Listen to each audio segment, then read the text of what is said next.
അൽഹംദുലില്ലാഹി റബ്ബിൽ ആലമീൻ. അസ്സലാത്തു വസ്സലാമു അലാ റസൂലിൽ അമീൻ വഅലാ ആലിഹി വസഹ്ബിഹി അജ്മഈൻ. പ്രിയമുള്ളവരെ, അസ്സലാമു അലൈക്കും വറഹ്മത്തുള്ളാഹി തആല വബറകാതുഹു.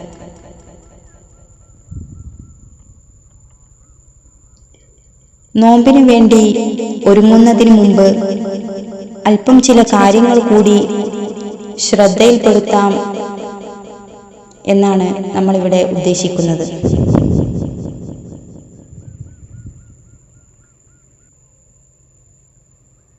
ഒരു നോമ്പ് കാലം കൂടി സമാഗതമാവുകയാണ്.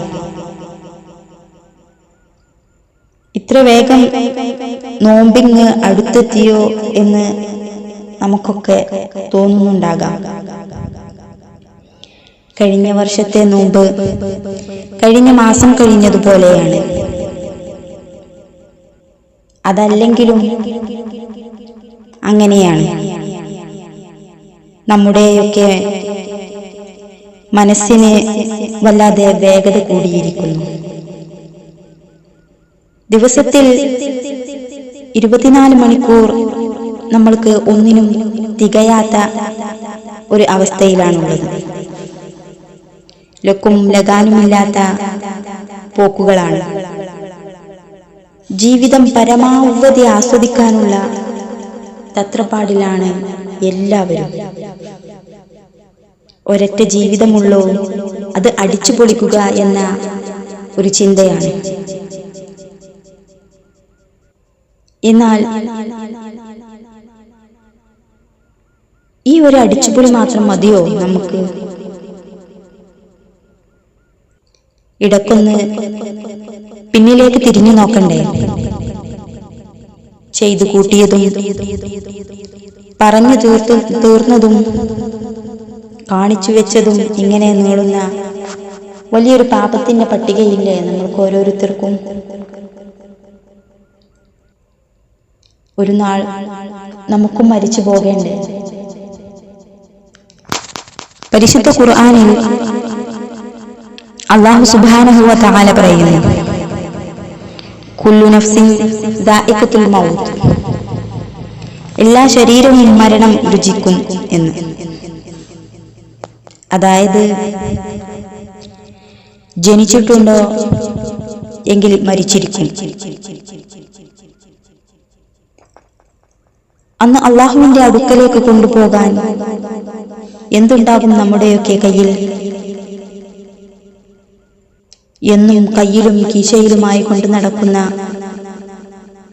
ഫോണോ, അതല്ല ഭാര്യ സന്താനങ്ങളോ, മറ്റെന്തെങ്കിലും ഉണ്ടാകുമോ നമുക്ക്? ഇല്ല. അന്ന് 6 അടി മണ്ണിൽ നമ്മോടൊപ്പം വെള്ള തുണികൾ മാത്രമേ ഉണ്ടാകൂ.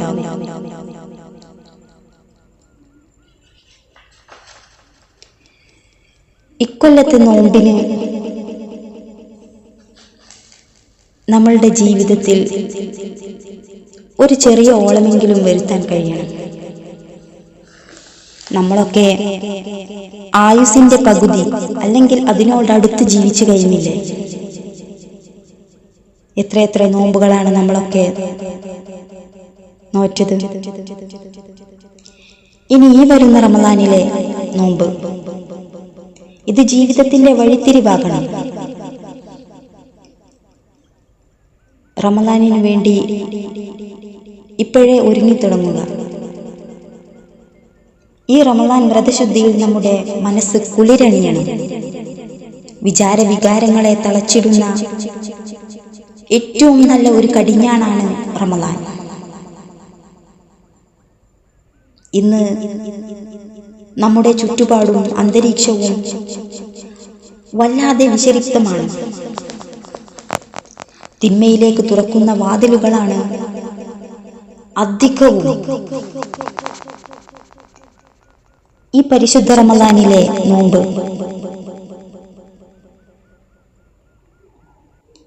നമ്മുടെ മനസ്സിന്റെ അടിത്തറ തന്നെ പുതുക്കിപ്പണിയണം. നമ്മൾ ഇതുവരെ ജീവിച്ചു. നമ്മളുടെ എല്ലാം അവസ്ഥ എന്താണ്?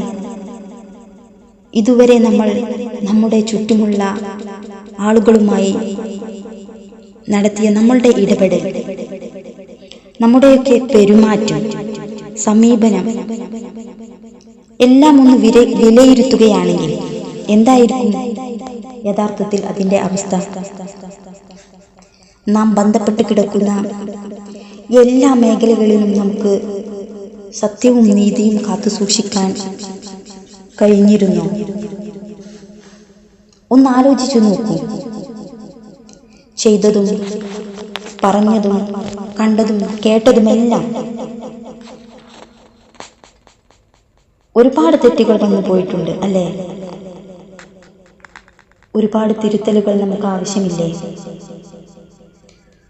നമ്മളുടെ പെരുമാറ്റത്തിൽ, നമ്മളുടെ സ്വഭാവത്തിൽ, നമ്മുടെ ചിന്തയിൽ, നമ്മുടെ പ്രവർത്തനങ്ങളിൽ, ഇങ്ങനെ എല്ലാത്തിലും നമുക്ക് ഒരു തിരുത്തലുകളും ഒരു ശരിയാക്കലുകളും ആവശ്യമില്ലേ?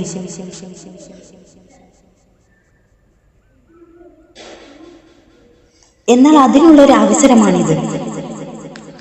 പരിശുദ്ധ റമദാൻ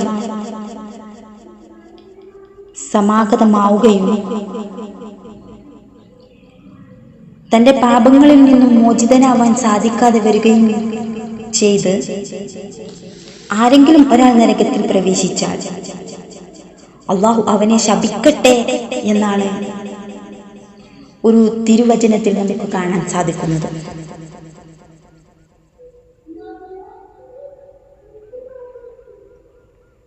നോമ്പിനെ സ്വീകരിക്കാൻ മാനസിക തയ്യാറെടുപ്പ് നടത്താത്തവർക്കാണ് ഇങ്ങനെയൊരവസ്ഥയുണ്ടാവുക. അള്ളാഹുവിനെ കുറിച്ചും ആരാധനകളെ കുറിച്ചും ചിന്തിക്കാനൊന്നും നമ്മൾക്ക് സമയമില്ല. എന്നാൽ മറ്റേത് വിനോദങ്ങൾക്കും നമുക്ക് ഇഷ്ടം പോലെ സമയം ഉണ്ട് താനും. ഫോണിൽ നോക്കി നിന്ന് എത്രയെത്ര നിസ്കാര സമയങ്ങളാണ് നമ്മൾ തെറ്റിച്ചിട്ടുള്ളത്.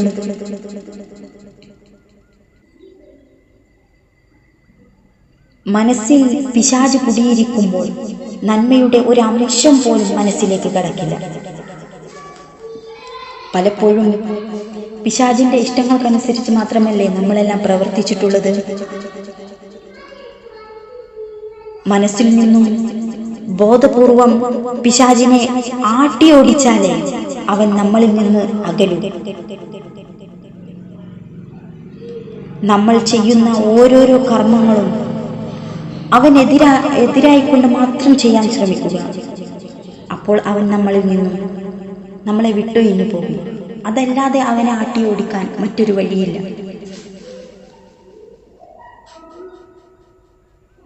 പിശാചിന്റെ കൈകളിൽ നിന്നും അല്ലാഹു സുബ്ഹാനഹു വ തആല നമ്മളെ എല്ലാവരെയും കാത്തുരക്ഷിക്കുമാറാകട്ടെ. ഇന്ന് നമ്മുടെ എല്ലാം കൈകളിലുള്ള മൊബൈൽ ഫോൺ അതൊരു തരത്തിൽ പിശാച് തന്നെയാണ്. അത് നമ്മുടെ എത്രമാത്രം സമയമാണ് കവർന്നത്. നമ്മുടെ ഇസ്ലാം എന്നത് സമയവിനിയോഗത്തെക്കുറിച്ച് വ്യക്തമായ ബോധവൽക്കരണം നടത്തുന്ന ഒരു മതമാണ്. കഴിഞ്ഞുപോയ ഓരോ നിമിഷവും നാം വിചാരണ ചെയ്യപ്പെടും. നമ്മൾ ചിന്തിച്ചതും പ്രവർത്തിച്ചതും പറഞ്ഞതും എല്ലാം നമുക്കെതിരെ സാക്ഷി പറയുന്നു. ശരിക്കും നമുക്കൊരു വീണ്ടും വിചാരം വേണ്ടേ? വർഷത്തിലൊരിക്കൽ വരുന്ന ഒരു റമദാനിലെങ്കിലും നമ്മൾ മുൻകഴിഞ്ഞു പോയ നമ്മുടെ പാപങ്ങളെക്കുറിച്ച് നമ്മളൊന്ന് ആലോചിക്കണ്ടേ? മോശം ചിന്തയിൽ നിന്നും അശ്രദ്ധമായ പ്രവൃത്തികളിൽ നിന്നും മനസ്സിനെ വിമുക്തമാക്കാനുള്ള പ്രേരണയാണ് യഥാർത്ഥത്തിൽ റമദാൻ. നോമ്പ് കാലത്ത് ധർമ്മനിഷ്ഠമായ മനസ്സും അത് കഴിഞ്ഞ് എന്തുമാകാമെന്നുള്ള ചിന്തയുമാണ് നമുക്കൊക്കെ. എന്നാൽ ചിട്ടയായ ജീവിത പാഠശാലയാണ് റമദാൻ. ഒരു മുസ്ലിമിന്റെ ജീവിതം അതെങ്ങനെയായിരിക്കണം എന്ന കൃത്യമായ നിർവചനം. എന്നാൽ നമുക്കൊക്കെ റമദാൻ തീറ്റയുടെ മാസമാണ്. നോമ്പുതുറകളുടെയും സൽക്കാരങ്ങളുടെയും മത്സരങ്ങൾ, പകൽ പട്ടിണി രാത്രിയോ സുഭിക്ഷതയുടെ ആധിക്യം. എന്നാൽ നോമ്പിന്റെ ലക്ഷ്യം അതല്ല. വിശപ്പിലൂടെ മനസ്സിനെയും ശരീരത്തെയും സംസ്കരിക്കുക. ഭക്ഷണ ധാരാളിത്വവും പൊങ്ങച്ചവും ആർഭാടവും ഇതെല്ലാം തെറ്റായ കാര്യങ്ങളാണ്. നോമ്പുതുറ സമയത്തും അത്താഴത്തിനും മതിയായ ഭക്ഷണം ലഭിക്കാതിരുന്ന ഒരു കാലം നമുക്ക് മുമ്പേ കഴിഞ്ഞു പോയിട്ടുണ്ട്. വിശപ്പ് എന്നത് അന്ന് അവരുടെ ജീവിതത്തിന്റെ ഒരു ഭാഗമായിരുന്നു. വിശപ്പിനെ സന്തോഷത്തോടെ അതിജയിക്കാനുള്ള ശക്തിയും അവർക്കുണ്ടായിരുന്നു. എന്നാൽ ഇന്ന് നമ്മളുടെ എല്ലാം അവസ്ഥ എന്താണ്? അരമണിക്കൂർ ഭക്ഷണ സമയത്തിൽ നിന്നും മാറ്റം വരുമ്പോഴേക്ക് നമ്മൾ അക്ഷമരും സഹിക്കട്ടവരുമാകുന്നു. പ്രഷറും പ്രമേഹവും എല്ലാം കൂടും അപ്പോഴേക്ക്. എന്നാൽ റമളാൻ ശക്തമായ ക്ഷമ പഠിപ്പിക്കുകയാണ്. ശാരീരികവും മാനസികവുമായ എല്ലാ ചാബല്യങ്ങളെയും ക്ഷമ കൊണ്ട് നിയന്ത്രിക്കുമ്പോൾ നമ്മൾ ഊർജ്ജസ്വലരാകുന്നു. അതിനുള്ള മാനസിക മുന്നൊരുക്കമാണ് നമ്മളിൽ ഉണ്ടാവേണ്ടത്. റമളാനിനെ ഇഷ്ടപ്പെടുന്നവരിൽ, അതല്ലെങ്കിൽ സ്വീകരിക്കുന്നവരിൽ ഉജ്ജ്വലത, ത്യാഗ മനസ്ഥിതി വൈകാതെ കൈവരും. എന്തും ആർജവത്തോടെ നേരിടാനുള്ള ശക്തി ഉണ്ടാകും. ആർത്തി, അസൂയ, വിദ്വേഷം, ഭയം ഇവയൊക്കെ ഇല്ലാതാക്കിയ ശേഷം ആത്മവിശ്വാസത്തിന്റെയും നല്ല വ്യക്തിത്വത്തിന്റെയും ഉടമയായി തീരാൻ നോമ്പ് നമ്മളെ എല്ലാവർക്കും അവസരം നൽകുന്നു.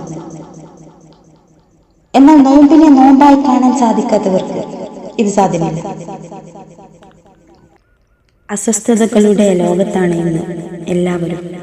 എന്തിനും ഏതിനും കാരണങ്ങൾ ഏതുമില്ലാതെ അസ്വസ്ഥതയിലാണ് നമ്മൾ. ഒരു കാര്യത്തിലും നമുക്ക് തൃപ്തിയില്ല. കൂടുതൽ കൂടുതൽ നേട്ടങ്ങൾക്ക് വേണ്ടിയുള്ള മനസ്സിന്റെ പരക്കം പാച്ചിലിൽ ഒടുവിലോ നിരാശയും തളർച്ചയും. ഇവിടെ നോമ്പ് നമുക്ക് ദിശാബോധം നൽകുന്നു. നല്ലതല്ലാത്ത ചിന്തയിൽ നിന്ന് ആണ് അസ്വസ്ഥതകൾ ഉണ്ടാകുന്നത് എങ്കിൽ എല്ലാം അള്ളാഹുവിൽ അർപ്പിച്ചാലോ യാതൊരു ബുദ്ധിമുട്ടും ഉണ്ടാവില്ല. അനാവശ്യ ബേജാറുകളാണ് നമുക്ക്, പ്രത്യേകിച്ചും നമ്മൾ സ്ത്രീകൾക്ക്. അപ്പുറത്തെ വീട്ടിലെ സൗകര്യങ്ങളും തൻ്റെ വീട്ടിലെ പരിമിതികളും മാത്രം മതി ചിലപ്പോൾ നമ്മളിൽ ടെൻഷൻ ഉണ്ടാക്കാൻ. കുടുംബ ജീവിതത്തിലെ നിസ്സാര പ്രശ്നങ്ങളിൽ പോലും വല്ലാതെ പതറിപ്പോവുകയാണ് നമ്മൾ.